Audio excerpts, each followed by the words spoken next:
As it's been a while since we've covered the franchise, and right now we are 2 seasons ahead of where we were when we, we're actually a season ahead when we had the Lakers, the All LA series, which was the Lakers and the Clippers, and then the next season,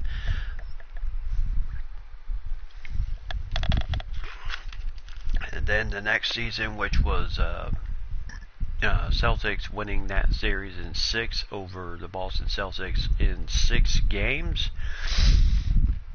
And needless to say, was not the best start. I mean, not the greatest season for us last season, as we will quickly show you. We went 12-17 that year. Did not even make the playoffs. The Lakers, who were coming off that championship, dropped to 11-18, and then of course the hard decisions having to be made on the whole fact of money and everything else, because we were able to acquire some people through some trades and all that good stuff. We did sign free agent point guard Ramel Lloyd Jr. to the team to help back up Trae Young, and then of course you still have LBJ Jr. and then Galloway, and then Karl Anthony Towns, and then a whole slew of other guys on the team this season, which has been a positive for the team this season. We have Ramel Lloyd Jr., Trae Young, Tyson Houston, and then Felder, who's currently in the G League right now, and then Dwayne West, and then Stuart Connor, Boyd Wesley, and then Chuck Walton. So really no standout big time shooting guard for us. And then of course you have LBJ Jr. and Willis Cummings backing him up, and then you have Cecil Galloway, who's really turned into a really good player, and also a very good 3-point threat. Juan Hernangomez, and then we actually acquired TJ Leaf from Philadelphia as a free agent this year. So he is also on the team to help give some relief in the power forward position. And then, of course, the big cat, Karl Anthony Towns, and then Frank Kepning backing him up. And then Boomer Vunny, who is our 7'2" backup center here today. Young 25-year-old kid, 254-pound man from Australia. Played for us this season so far. Has had some PT time, but not a whole lot, because he's basically dominated by Kepning, the 7-year pro at Vanderbilt, who has really turned into a good backup option for us this season. So, but if you look at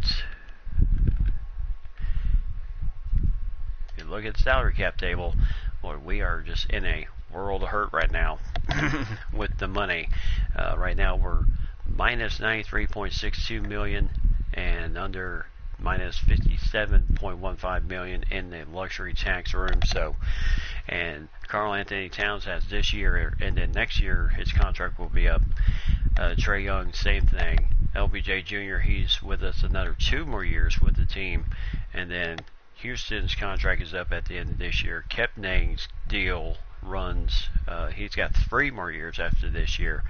TJ Leaf's contract is up after this year. Galloway, same thing for him, but I have a feeling we'll do our best to hang on to him. Connor, same thing, and then Wesley, and then of course you have Cummings and West, who are young guys, and they are on a 2-year and then 2-year team option. So I feel we'll probably hang on to him. Ramel Lloyd Jr. also up. This kid just wants to sign 1-year deals. He doesn't want to commit really long term to much of anywhere. As if you remember the name Ramel Lloyd Jr., he was part of the Pacers making the finals that season against the Timberwolves, even though they lost. And the next year he was signed by the Magic. He helped them get to number 1 seed in the tournament, but then he we could declare bankruptcy. Yes, that is true. But this kid had, a couple years ago he was here with Indiana. When he got them into the finals, then the next year led Orlando to a number 1 seed in the tournament, even though they lost in the second round. And then we signed them last season he played very well for us, and then he's in his second year with us, still on a 1-year deal. So Walton, also out of Michigan, and then Boomer Verne, in which he has a team option, and then Felder, who's in the G League. Then Herman Gomez, who really has no contract right now, on the books for 4 more years. We did deal him. Actually, we did not sign him. And then Joel Embiid, we traded him. We signed him in the early portion of the year. Then we sent him back home to Philly, probably figuring, sooner or later he's going to call it a career. So why not send him back home? He just was not able to really get in there too much. So we had to do what needed to be done. As you can take a look at the upcoming free agents, what we got coming up this season: Brito, Tayshaun Bridges. I'll be shocked if the Lakers let him go, as he has been a very dominant force for that team since he's been on the team, averaging double figures every season. Then Chris Paul II, he'll be eligible free agent playing for Denver. And then Ramon Lloyd Jr., hopefully we can get him back to the team. Gilbert Arenas Jr., PJ Rose, and then let's see, Gregory Perkins, Markelle Fultz to the All-LA Finals, and then Clippers let him go in free agency, and so Washington signed him this year. And then Roach, Dylan Temple, 3 significant guys, and then shooting guards Bryce James, he will be up. He's basically played for OKC since the beginning, so could he possibly go elsewhere?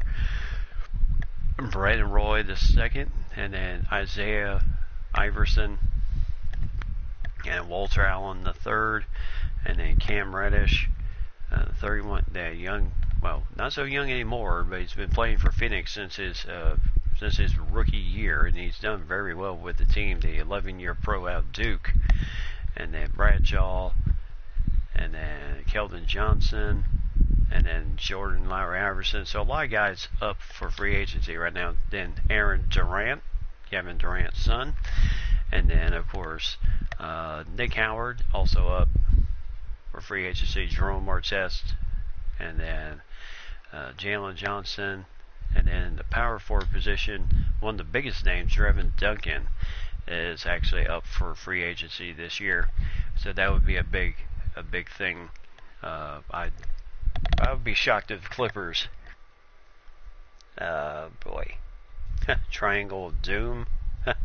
Oh, goodness gracious. Don't tell me we're going to be going through this again.